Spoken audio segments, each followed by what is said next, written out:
Good morning plus two class. Next जो topic आपके पास आता है वो आता है हाइड्रोजन हैलाइड की, जो हम आज क्या करेंगे। लास्ट हमने किया था हाइड्रोजन हैलाइड और वो आपके पास क्या बना था, एक्स आपके पास क्या थे, हैलोजन थे, fluorine, chlorine, bromine and iodine, यही थे। ठीक है, तो आज जो हम करते हैं हाइड्रोजन हैलाइड की प्रॉपर्टीज़ करते हैं। प्रॉपर्टीज़ में हम सबसे पहले अगर हम बात करें इसकी फिजिकल स्टेट कि ये जो आपके पास HX फार्मूलाज के जो कंपाउंड्स बने हैं इसकी फिजिकल स्टेट क्या है। सिर्फ बेटा HF को छोड़कर बाकी सारे के सारे क्या होती हैं, कलरलेस गैसेज होती हैं, क्योंकि ये आपके पास बार बार बात आ रही है कलरलेस गैस होती हैं। लेकिन इसका जो ऑर्डर होता है वो बहुत ही इरिटेटिंग ऑर्डर होता है, मतलब एकदम से हमें यूँ पता चल जाएगा कि हाँ इसका ऑर्डर कुछ ना कुछ है, इरिटेटिंग ऑर्डर होता है इसका।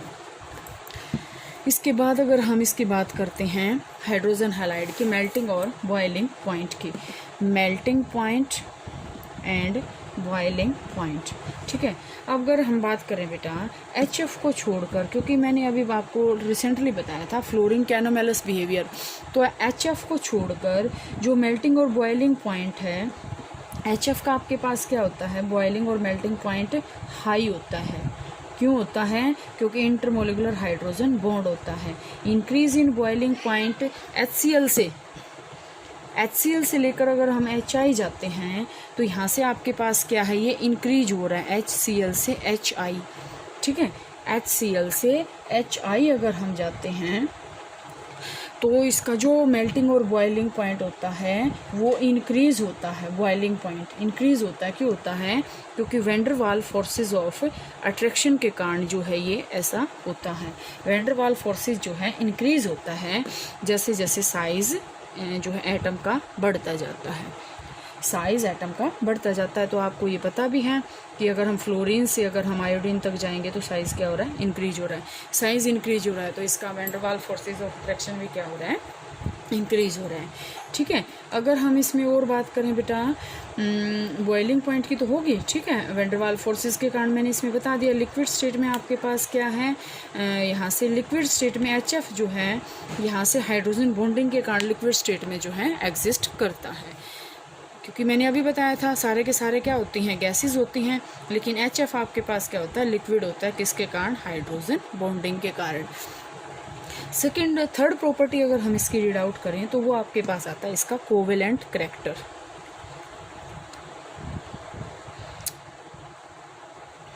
कोवेलेंट करैक्टर अगर हम बात करें बेटा सारे के सारे जो हाइड्राइड होते हैं, सारे के सारे यहाँ से जितने भी, हाँ हाइड्राइड जितने भी आपके पास हैं सारे के सारे क्या होते हैं, कोवेलेंट होते हैं।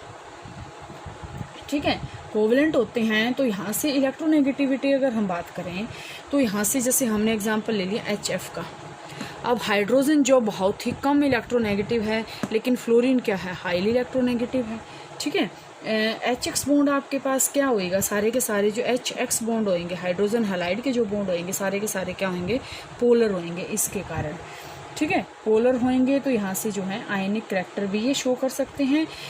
जो HX बॉन्ड है हाइड्रोजन हैलाइड में वो आपके पास एक कुछ हद तक एप्रिसिएबल, मतलब हम ये भी नहीं कहेंगे प्योर कोवेलेंट है। वो 11th क्लास में आपके पास टॉपिक आया था कि जो आपके पास आयनिक जो बॉन्ड होता है उसके अंदर कुछ परसेंट कोवेलेंट करैक्टर होता है, और कोवेलेंट जो होता है उसके अंदर कुछ परसेंट आयनिक करैक्टर होता है। ठीक है, तो यहाँ से बेटा अगर हम बात करें परसेंटेज आयनिक करैक्टर की तो HI के अंदर सबसे कम होता है, HBr के अंदर उससे ज़्यादा होता है, उसके बाद HCl के अंदर होता है, और सबसे ज़्यादा जो आयनिक बॉन्ड होता है वो आपके पास होता है HF। ठीक है, आयनिक करैक्टर जो है परसेंटेज है हाइड्रोजन एसिड्स का। ये ऑर्डर आपके पास आ सकते हैं क्वेश्चंस। ठीक है, इसके बाद अगर हम बात करते हैं इसकी थर्मल स्टेबिलिटी की,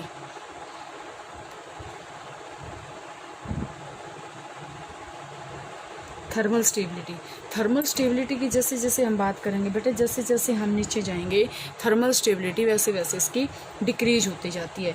जैसे अगर हम बात करते हैं HF मोस्ट स्टेबल है, HCl उससे कम है, HBr उससे कम है, और जो है HI बिल्कुल ही लीस्ट स्टेबल एलिमेंट में जो है ये आ जाएगा।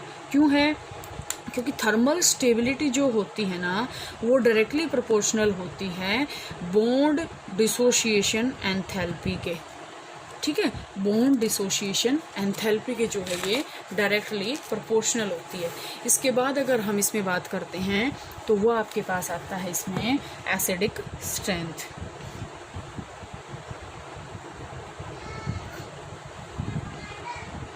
एसिडिक स्ट्रेंथ, एसिडिक स्ट्रेंथ में हम क्या बात करेंगे बेटा इसकी।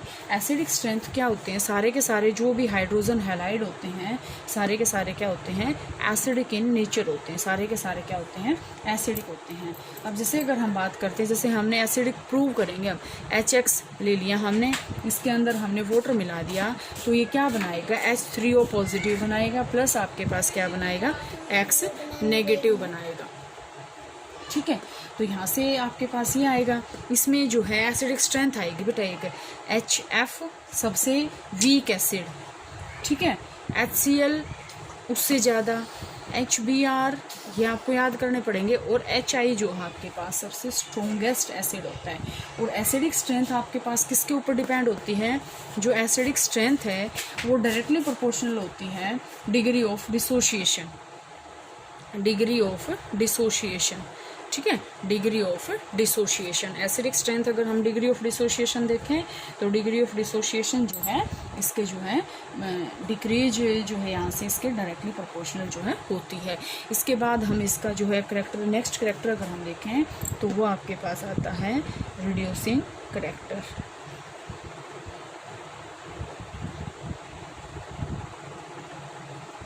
रिड्यूसिंग करैक्टर, रिड्यूसिंग करैक्टर के अंदर क्या करेंगे हम, ये आपके पास जो रिड्यूसिंग करैक्टर होता है ये किसके ऊपर डिपेंड होता है आपके पास, reducing character is depend upon the bond dissociation energy. Bond dissociation energy मतलब बॉन्ड को तोड़ने में कितनी एनर्जी हमें चाहिए, ठीक है।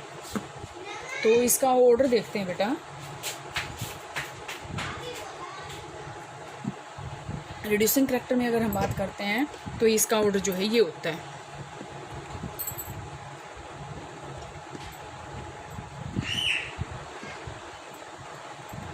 ये सेम जो आपके पास क्या आया था एसिडिक स्ट्रेंथ में आया था, रिड्यूसिंग करैक्टर भी आपके पास यही आएगा,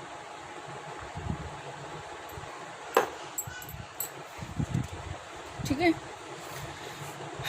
तो इसके बाद अगर हम बात करते हैं बेटा सोल्युबिलिटी इन वाटर, सोल्युबिलिटी की अगर हम और बात करें इसमें, सोल्युबिलिटी इन वाटर,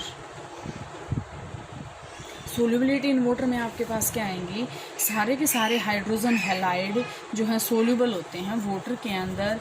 जैसे अगर हम बात करें तो HF आपके पास क्या बनाएगा, हाइड्रोफ्लोरिक एसिड बनाएगा, HCl आपके पास क्या है, हाइड्रोक्लोरिक एसिड है, HBr क्या है, हाइड्रोब्रोमिक एसिड है, और HI क्या है, हाइड्रो आयोडिक एसिड है। ये सारे के सारे अभी इसमें मैंने बताया था, ये सारे के सारे जो है वाटर के अंदर ईजिली जो है डिजोल्व हो जाते हैं। H3O positive plus X negative ये बना लेते हैं, ठीक है। इसके बाद अगर हम इसमें बात करें इसकी डाइपोल मोमेंट की,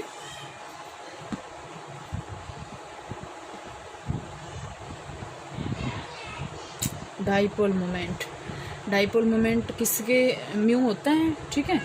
जो आपके पास मैंने स्टार्टिंग में भी नहीं बताया था, अभी 2-3 पॉइंट पहले ही बताया था, HX जो आपके पास होता है वो आपके पास बॉन्ड कैसा होता है, पोलर मॉलिक्यूल होता है। तो पोलैरिटी तो शो करेंगे, पोलैरिटी शो करेंगे। तो जैसे अगर हम बात करते हैं HX हमने ले लिया, यहाँ पे पार्शियली पॉजिटिव चार्ज आएगा, यहाँ पे पार्शियली नेगेटिव चार्ज आएगा, पॉजिटिव और नेगेटिव है तो इसका मतलब यहाँ पे क्या है, डाइपोल मोमेंट है, ठीक है। डाइपोल मोमेंट का ऑर्डर क्या आएगा, HI का सबसे कम आएगा, HBr का उससे ज़्यादा आएगा, और HCl का उससे ज़्यादा आएगा, और सबसे ज़्यादा किसका आएगा, HF का। क्यों आएगा, क्योंकि फ्लोरीन क्या है, मोस्ट इलेक्ट्रोनेगेटिव एलिमेंट जो है एटम है।